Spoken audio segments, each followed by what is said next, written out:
Hi ಎಲ್ರಿಗೂ. ಇದು ಹಳೆ ವಿಡಿಯೋ ಏನಿತ್ತಲ್ಲ ಅದ್ರದ್ದೇನೆ ಕಂಟಿನ್ಯೂಷನ್ ವಿಡಿಯೋ ಇದು. ನಾನು ಹಳೆ ಲಾಗಲ್ಲೇ ಹೇಳ್ದಾಗೇನೆ ಮೇ 10 ಅಕ್ಷಯ ತೃತೀಯ ಇರೋದ್ರಿಂದ ನಮ್ಮ ಮನೆಗೆ ಬೆಳ್ಳಿ ಗಣಪತಿ ತಗೋಬೇಕು ಅಂತ ಹೇಳಿ ಭೀಮಾ ಮತ್ತು ಮಲ್ಬಾರ್ಗೆ ಹೋಗಿದ್ವಿ.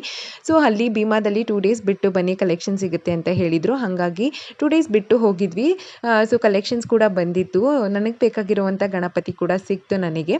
ನಾನು ದೇವ್ರ ವಿಗ್ರಹಗಳನ್ನ ತಗೋಬೇಕಾದ್ರೆ ಹೇಗೆ ತಗೋಬೇಕು ಅಂತ ಹೇಳೋದನ್ನ ನನಗೆ ಗೊತ್ತಿರುವಂಥ ಒಂದು 2 ಟಿಪ್ಸ್ ನಿಮ್ಮ ಹತ್ರ ಶೇರ್ ಮಾಡ್ಕೋತೀನಿ. ದೇವ್ರ ವಿಗ್ರಹ ತಗೋಬೇಕಂತಂದರೆ ನಮ್ಮ ಕೈ ಮುಷ್ಟಿ ಒಳಗಡೆ ಇರುವಂಥ ವಿಗ್ರಹಗಳನ್ನ ತಗೋಬೇಕು. ಅದಕ್ಕಿಂತ ಎತ್ತರವಾಗಿದ್ದರೆ ಅದಕ್ಕೆ ದಿನ ಅಭಿಷೇಕ ಮಾಡಬೇಕಾಗುತ್ತೆ.